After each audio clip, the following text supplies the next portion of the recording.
Hi, today we're going to work problem 10-1A, and it really is nothing more than doing a series of journal entries, all of them pertaining to liabilities.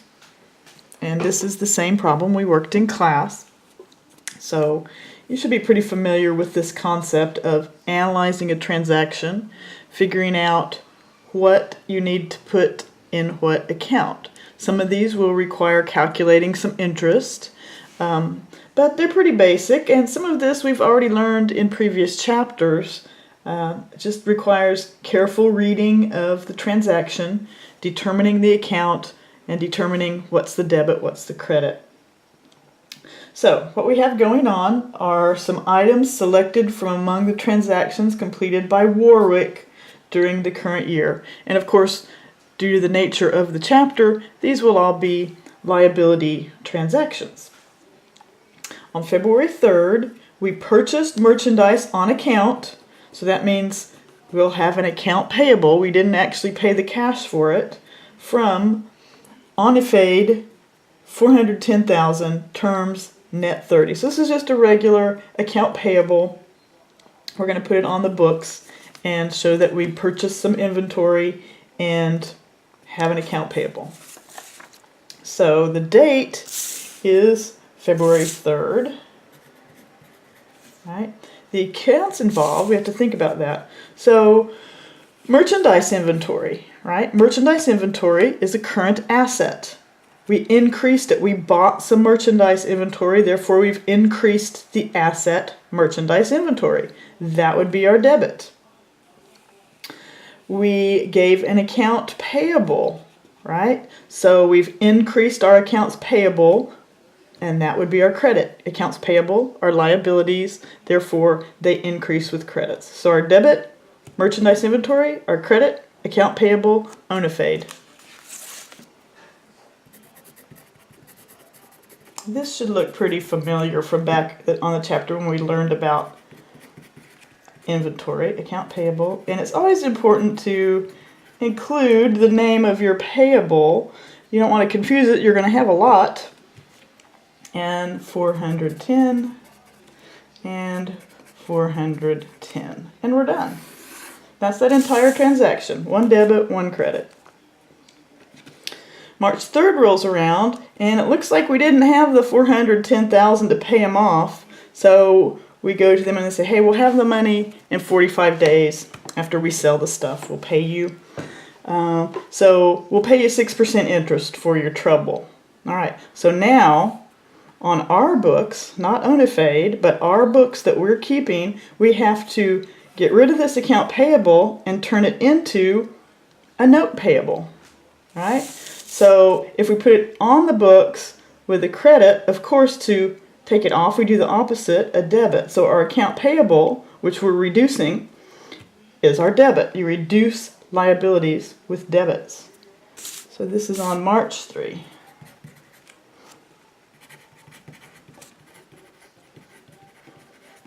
All right, our debit, 410.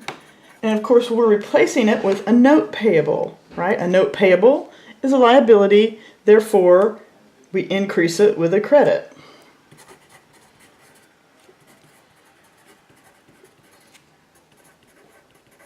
And Onifade, and it's 410. And as we always like to see, our debits equal our credits. We're done. What happens next? We pay Onifade the amount owed on the note as of March, the note of March 3. So it's April 17, it's 45 days later, right? It was a 45-day note. So on exams, I will always tell you the number of days. I won't make you calculate that. The 45-day note. So we owe them interest at 6%, plus we owe them the original 410. So that's what we owe them in cash. And of course, we have to break it out into interest expense and the note itself. So let's calculate that interest first. Hopefully you remember interest equals principal times rate times the time. And as is always the case for us, our time is in days and our rate is in years. So we're going to have to do that little conversion using the 360-day convention. So for this case, interest equals 410 times 6% times, and hopefully you remember how we do that 45 days, which is the number of days, divided by 360, right? So we have interest is equal to the principal, 410,000, times 6% times 45 divided by 360. This is how we convert days into part of a year so that our rate and our time matches. All right, so 410 times 0.06 times 45 divided by 360 is equal to 3,075. Okay, so there's our interest expense right there. All right, so now we need to analyze this transaction. We know we're going to pay off the note, right? And we know we're going to have interest expense, and we know we're going to pay the interest expense in the note off with cash. All right, so if we put the note payable on the books with a credit, to get rid of it, we must have to reduce it with a debit. So on 417, right, we take our note payable Onafade, right, and we reduce it to 0 by debiting 410. Interest expense, remember, expenses, when we're increasing expenses, they're always credits. Increasing an expense is always credit. And paying interest on a note is an expense, which you already determined was 3,075, right? Which means the cash that we pay out is these two added together, right? So that's going to be 413.75, right? 410 plus 375 is 413.75, and that's our cash that we got to pay to Onafade. All right, and we did that one. What else next? On June, we borrowed $250,000 from Aldheiser Bank, issuing a 60-day 7.5% note. So that's just a note payable, and when you go to the bank and you take out a loan, what the bank does is they give you cash, right? That's the point of taking out a loan, is to get some cash. So this is pretty simple. We're increasing our cash. That is always a debit. We're increasing our liability, note payable. That is always a credit. So our debit is cash, our credit is note payable to the bank, and that's all that's happening on that day. $250. So we get cash in. $250. Note payable, I'll just put bank, it's $250. That's it. All right. Next, on July 21st, we purchased tools, issuing a $300,000 60-day note to Nash Company, which discounted the note at the rate of 8%. All right. So what that means is the note on the books is $300,000. So when it comes due, we're going to pay $300,000. But they knocked 8% off what they're giving us in terms of tools. So they're discounting it up front. Instead of collecting interest at the end, they're discounting it up front. All right? So it's still principal times rate times time. But instead of paying at the end, it's like we're paying it up front. I hope I explained that well in class for you. So a discounted note means you're taking the interest out up front. All right? So the note payable is still $300,000. It's the amount we get back that's less. All right, so we need to calculate our principal times the rate times the time. So 60 days is our time, 8% is our rate, and our principal is 300. So we've got principal times rate times time is equal to interest, right? In this case, so it's 300 times 8% times,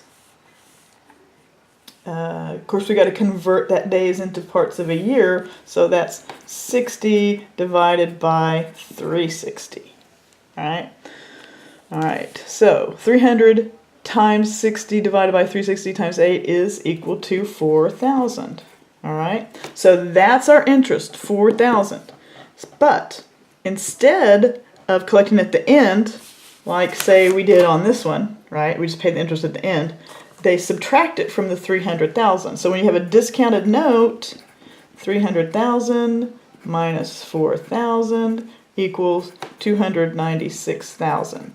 So what that means is the tools we purchased, we got $296,000 worth of tools. All right, not 300,000, 296,000, because 4,000 of that 300,000 is interest. So that's what goes to tools, right? So tools are an asset. I think that's pretty obvious, right? So interest expense, always a credit. Tools, always a debit. Tools, asset, increasing, always a debit. Notes payable, liability, increasing liability, always a credit. All right, so let's put that on the books on July 21. All right, so we got tools, right? 296. I'll draw a line here so that doesn't get too confusing.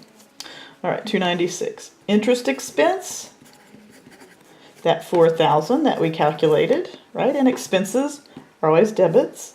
And what is our credit? Increasing that liability, note payable to Nash. All right, so that is our 300,000. And check it out. Debits equal credits. So we're good. What happens next? On July 31st, we pay the bank the interest due for the note from back on June 1, renewed the loan by issuing a new 30-day 9% note for $250. So let's look back here at this note. Note payable at the bank was $250. So we're gonna roll it over. We say, well, we don't have your $250 just now, but we'll pay you the interest, and we'll go ahead and roll it over, right? So journalize both the debit and credit to the note payable account. All right, so we're going to take care of rolling over that note and paying it off. And we're not really paying it off, right? We're rolling it over, but that just means we're taking the old note away, putting a new note on the books, because it's a different rate, it's a different number of days. So we got to kind of get rid of that old note, put the new note on. Now, that note had interest, the one we're paying off, right? So it had 60 days, 7.5%. 250 is our principal, 7.5% is our rate, and 60 days is our time. So to do principal times the rate times the time equals interest, right? We do 250 times, what was that? 7.5, so 0.075 times, and how many days? 60, so 60 divided by 360 is equal to 31.25. All right, so there's our interest that we're going to pay to the bank, right? So we're going to say, okay, bank, we need to change out notes. We're going to get rid of this 7.5% one, put a new 8% one on. but we're not actually paying them cash, right? We're just kind of trading out, well, we're paying them cash for the interest, but we're not paying the 250 cash. We're just trading a note for a note. So it'll look kind of funny because you'll have note payable debit 250, note payable credit 250 where you put it back on. So the date for this is July 31st, right? And our debits are that note payable that we're taking off the book and interest expense. Expenses are always debits, all right? So we got note payable, I'll just put bank, and interest expense, right? So we calculated, we know the note payable is 250, and we calculated the interest, 31.25. Now we have to do our credits. We know we're putting that note back on the books, just at a different rate. Note payable, so there's another credit for 250. So the note's back on the books, just a new separate one. And we are going to pay him cash for that interest part, so we're paying him the interest part. So that's 31.25. And our debits equal our credits. So we're done with that particular transaction. All right, so let's keep going. What happens next? August 30th rolls around. We paid the bank the amount due on the note from July 31. So 30 days go by, and we do have the money. We're going to pay them off. So we know the note payable itself is $250. We just put it on the books at $250. But our interest expense is going to be a little different. The rate was different, and the number of days was different. So we have to recalculate interest expense for this new note. So our principal times the rate times the time is equal to still 250, right? Times our new rate for that new note was 9%, 0.09, times the number of days. That new day was just a 30-day note. So 30 divided by 360 equals 1875. All right, so there's our interest that we owe. So pay all Hummer Bank the amount due. So it was 250 plus 1875. So August 30, right? So the note payable going away. You do that with a debit, right? The interest expense is always a debit. Calculated that at 1875. How do you pay notes and interest? You pay them with cash. All right, so 250 plus 1875 is 251,875. All right, and there we are. We did that transaction. September 19th, paid Nash the amount due on the note of July 21st. So let's go back and look at Nash. That was $300,000, 60-day note, discounted at 8%. So, if you'll recall, we already took care of that interest expense back here, right? Tools, $296, interest expense, $4,000, note payable, $300,000. So, because that note was discounted and we paid the interest up front, we don't pay it now at the end. I know that most of these notes we've been paying the interest at the end. But we are paid interest up front, so all we owe them is the note, the $300,000. And so, of course, you pay notes with cash, so that's going to be our credit. And as you know, when we take notes off the books, those are debits.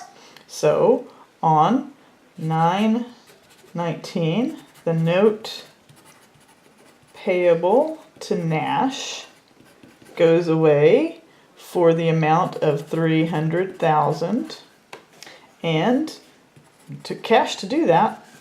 So our cash goes down, we decrease cash, $300,000.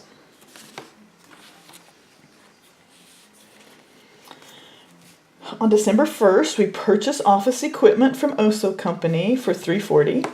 We paid $40,000, so cash out on the day we bought the office equipment was $40,000, and issued a series of 10 8% notes for $30,000 each, coming due at 30 days interval.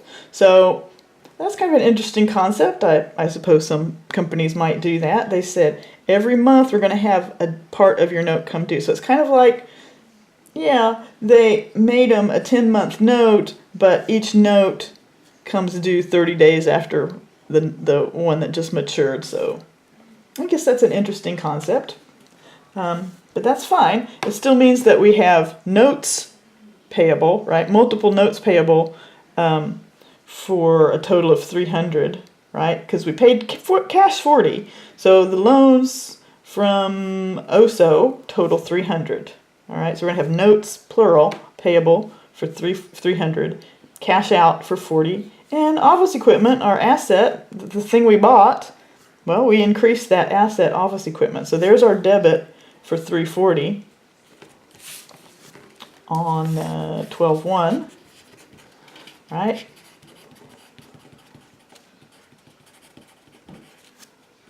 Office equipment 340. Of course, we had to get notes payable, right, for 300, plural. Notes payable to OSO 300, and then cash, we kind of made a down payment, and that took cash 40,000. Alrighty, wonderful. Next thing that happens is on December 12th, settled a product liability lawsuit with a customer for $165 payable in January. Warwick accrued the loss in a litigations claim payable account. All right, so we have a loss. We're going to have to write it off. It's not actually an expense. It's what we call a loss. So we're going to recognize that loss, but we're not going to pay cash for it right now. We're going to pay, I guess, next year sometime. So that creates a payable, right? When you owe somebody something, that's a payable, whether it's an account payable, a note payable, wages payable. In this case, litigation claim payable. All right, and when we have a litigation loss, we call it a loss rather than an expense. An expense related to litigation might be the attorney fees. That might be an expense, but this is what we call a loss. All right, so let's recognize that on 12/12. So we recognize it when it becomes an actual loss to us, right? So we're going to call that litigation loss 165, and it's a litigation claim payable 165. All right, so then when we do pay it, we'll remove that and pay out the cash. What happens next? Pay the amount due OSO on the first note in the series issued on December 1. So, okay, it's 30 days, right? We did 8%, $30,000 notes. So the principal times the rate times the time is going to be 30 times 8% times 30 divided by 360. So we'll figure our interest expense, and we'll pay them the $30,000 plus the interest expense. All right, so principal is 30 and times the rate, which is 8%. I'm just writing it 0.08 because that's how I'd put it in my calculator. And it's 30 days, so that's 30 divided by 360. This is annual, so of course we have to convert that to annual. So our interest expense turns out to be $200. All right, so 30,000 plus 200 is $30,200 that we're paying out. So on 12/31, we're going to do one of the notes payable, right?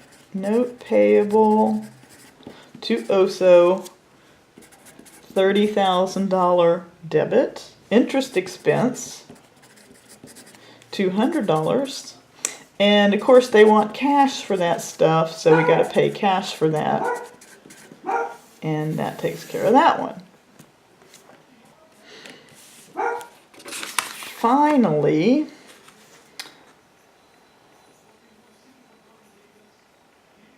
We did that. We did that. Part 2 wants us to go ahead and journalize adjusting entries for the following accrued expenses. Okay, so you may recall back in, I think it was chapter 4, or maybe it was chapter 3, I guess it was, we learned accruals and deferrals, and we learned that at the end of the period you have to sit down and think about any revenues or expenses that you need to account for before you close your books.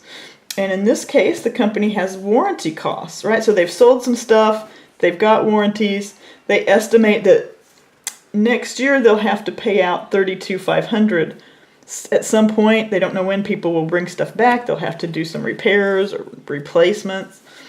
But it's on stuff they sold this year. So you wanna match this warranty expense to this year because that's when you sold the stuff, right? So we're going to recognize that expense and set up a payable. And we'll do that on the last day of the year. And these are usually estimates. I'll of course tell you your warranty expense is, but typically you have to estimate these somehow. All right, so in this case they've estimated $32,500. So warranty expense, $32,500. Expenses, increasing expenses is always a debit, and a payable is a liability. So increasing a liability is still always a credit, even though it's kind of a new credit, even though it's kind of a new liability for us. Warranty payable, $32,500. And then interest on the 9 remaining notes owed to OSA. So remember, we're matching our expenses to the correct period. So we did accrue 30 days worth of interest on those 9 notes, right? So we have to calculate that. So to calculate that is principal times the rate times the time. So we know that there was 9 $30,000 notes, right? So we'll just multiply whatever interest we get times 9, right? So we know it's 200, right? We know it's 30,000 times 0.08, right? Times 30 divided by 360 equals 200. We already calculated that up here. Times 9 notes equals 1,800. So our interest expense for those 9 notes that we're accruing, even though we're not paying it till we pay the notes, we're going to accrue it. So it's 1,800. And just like any note, the interest that you owe, that you pay, is your interest expense. And that's always, expenses are always debits when you increase them. And it's interest payable. We owe it to them. We'll pay them when we pay the notes as they each come due. Interest payable, 1,800. And there you go. We finished 10-1A. All right. Good luck with it.